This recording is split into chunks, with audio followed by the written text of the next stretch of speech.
The author of this book, when he was a child, had the great fortune of having two people he could call dad.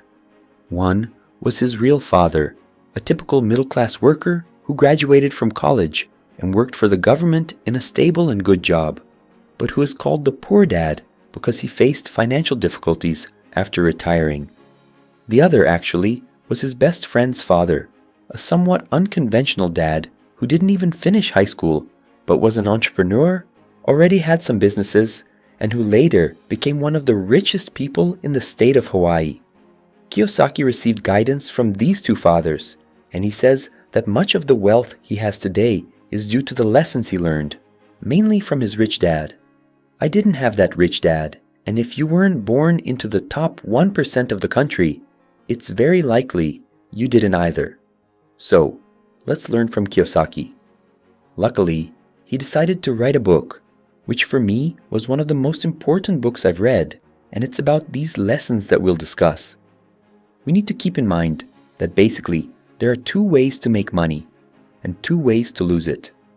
You can put money in your pocket through your work in the form of a salary, which is the primary source of income, or when you have something like rental income from a house, savings interest, or some other investment, which in the book is called an asset, and which generates more income for you, allowing you to earn money without lifting a finger.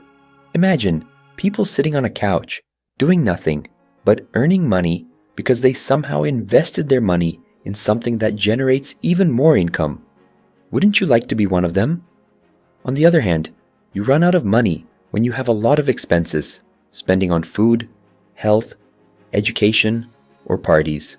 There are also liabilities when you own something that takes money out of your pocket every month, like when you have a car and need to pay taxes, gas, or maintenance.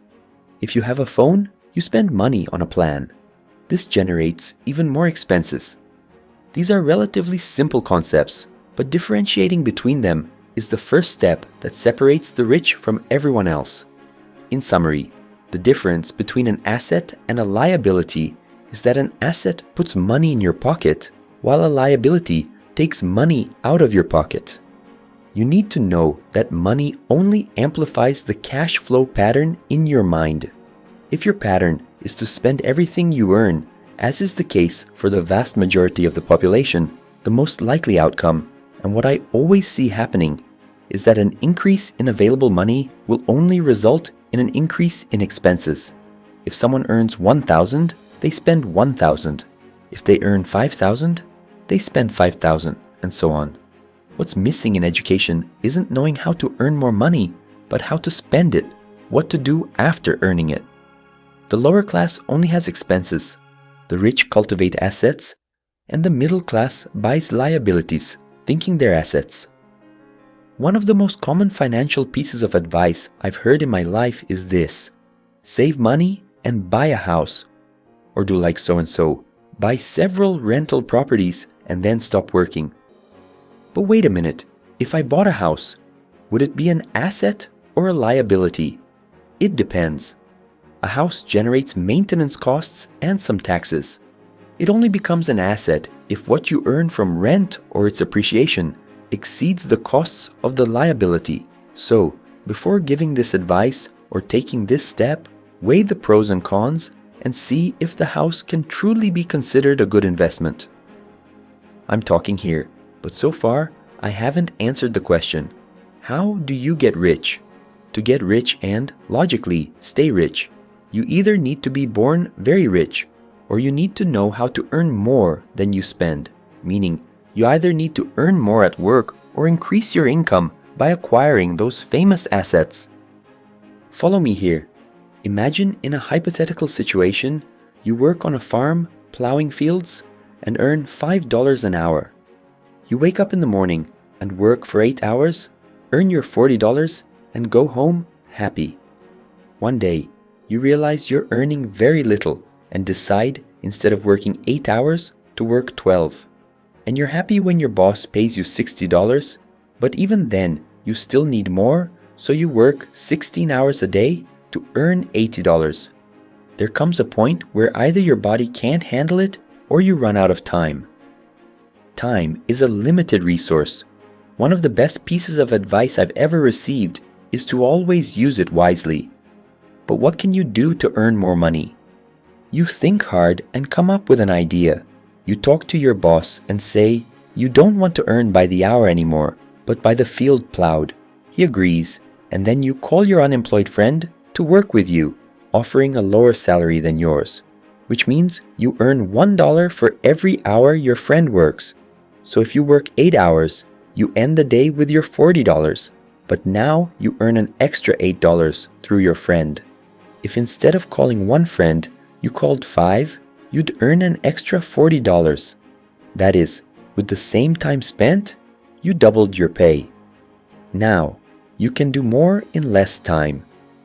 The example was overly simple, and in real life, it might not be so easy. But what I want to show is that you can work hard to earn a high salary, but unless you're a sports star or a movie celebrity, it's unlikely you'll get rich that way. What you need to do is think like the rich.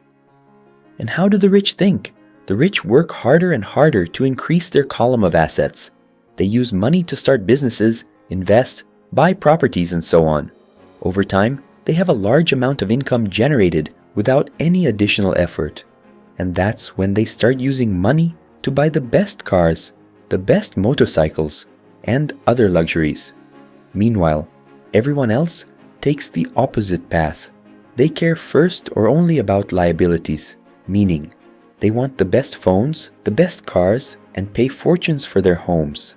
They leave assets aside, becoming hostages to their jobs. The priority of the rich is assets, while for others it's liabilities. The big takeaway here is understanding that you shouldn't work for money, but learn to make money work for you.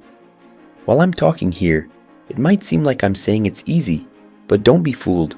If it were easy, we'd all be rich. Let's face it, spending money is much easier than investing, and that's why there are so few rich people. What I want to show is that there's a better world than the one shown on TV, where people are only happy if they kill themselves working for hours and hours just to spend their little free time shopping, buying cars, and getting even more into debt, becoming slaves to consumerism. Many people go to school and, when they graduate, never study again. But learning how to make money work for you is a lifelong study.